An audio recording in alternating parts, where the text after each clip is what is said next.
अब जो Indian federalism का जो नेक्स्ट टॉपिक है वो है why centralised federalism in India.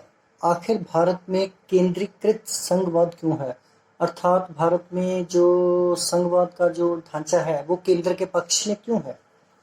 इसमें सबसे पहला जो पॉइंट है वो है कि पुराने तजर्बे, पास्ट एक्सपीरियंसेस। भारत जो है, भारत में जो लोग रह रहे थे उन्हें पुराने तजर्बे जो अच्छे नहीं रहे थे, क्योंकि वो कमज़ोर होने के कारण वो अंग्रेज़ों के गुलाम बन गए थे और भारत पर अंग्रेज़ों ने बहुत देर तक शासन किया।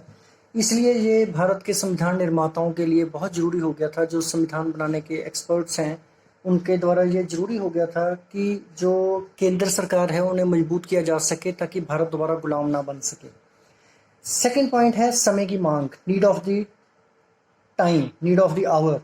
जिस समय भारत का संविधान निर्माण किया गया था उस समय भारत की हालत कोई अच्छी नहीं थी, आर्थिक हालत बहुत ही खराब थी और उस समय दंगे फसाद भी काफ़ी हो रहे थे। इसलिए जरूरी था समय के अनुसार कि केंद्र सरकार को मजबूत बनाया जा सके। नेक्स्ट है बाहरी प्रभुसत्ता की रक्षा के लिए, for the protection of external sovereignty. Bharat की प्रभुसत्ता को बनाए रखने के लिए ये बहुत ही जरूरी था कि भारत में जो है केंद्र सरकार को मजबूत किया जाए और संघात्मक ढांचा इस तरह से बनाया जाए जिसमें केंद्र सरकार मजबूत हो। इसके बाद भारत के संतुलित विकास के लिए बहुत ज़रूरी था, भारत की जो डेवलपमेंट थी कुछ इलाकों में बहुत ज़्यादा थी, कुछ इलाकों में बहुत कम। इसलिए ज़रूरी हो गया था कि भारत को एक बैलेंस बनाए रखने के लिए भारत में इस केंद्र सरकार को मजबूत किया जा सके। केंद्रीकरण जो है विश्वव्यापी प्रवृत्ति है, सेंट्रलाइजेशन। दुनिया के लगभग सभी देशों में देखा जाए तो केंद्र सरकार मजबूत होती है, इसलिए भारत में भी केंद्र सरकार को मजबूत किया गया।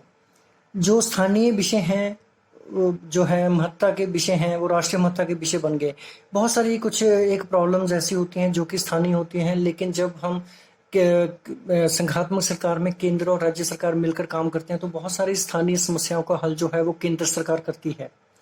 नेक्स्ट है पुरानी मजबूत केंद्र की परंपरा। अंग्रेजों के समय से ही जो है केंद्र सरकार मजबूत पाई जाती थी। इसके अलावा 1919 और 1935 के समय में कुछ एक्ट ऐसे बने थे जिससे जो है केंद्र सरकार को मजबूत किया गया था। उसी के आधार पर भारत में भी स्वतंत्रता के बाद केंद्र सरकार को मजबूत बनाया गया। नेक्स्ट जो पॉइंट है दैट इज ग्लोबलाइजेशन। ग्लोबलाइजेशन हम समझते हैं कि जो सारी दुनिया जो है इकट्ठी है, एक गांव की तरह बदल जाती है। आजकल का जो दौर है इकोनॉमिक जो है, जो एक्टिविटीज़ हैं इस तरह से हैं जिससे सारी दुनिया इकट्ठी हो गई है। इस तरह के हालात में ये बहुत ज़रूरी है कि जो केंद्र सरकार मजबूत हो ताकि वो मजबूती के साथ फैसले ले सकें और जो दुनिया में जो कुछ गतिविधियां हो रही हैं उनके संबंध में क्या नीतियां बनानी है, किस तरह से उनको लागू करना है। यदि केंद्र सरकार मजबूत होगी तो अपने आप ही जो है अच्छे फैसले ले पाएगी। इसलिए ये जरूरी है कि केंद्र सरकार जो है मजबूत हो। अब नेक्स्ट जो पॉइंट है दैट इज नीति आयोग। नीति आयोग जो है ये पहले भी था लेकिन इसका नाम प्लानिंग कमीशन था, लेकिन जिस समय मोदी गवर्नमेंट आई थी उन्होंने ये जो है इसका नाम चेंज करके प्लानिंग कमीशन की जगह नीति आयोग रखा। और 1 जनवरी 2015 को जो मंत्रिमंडल है उन्होंने एक फैसला जो है लिया था, प्रस्ताव पास किया था जिसमें प्लानिंग कमीशन को ख़त्म करके नीति आयोग का दर्जा दिया गया, उनका नाम नीति आयोग रखा गया। नीति आयोग का जो है बनावट कैसी है, इसमें जो है इनके एक चेयरमैन होते हैं, इसके अलावा एक गवर्निंग काउंसिल है, इसके अलावा जो है राज्यों के मुख्यमंत्री जो हैं और जो संघीय सरकार के लेफ्टिनेंट गवर्नर्स हैं इसके मेंबर होते हैं।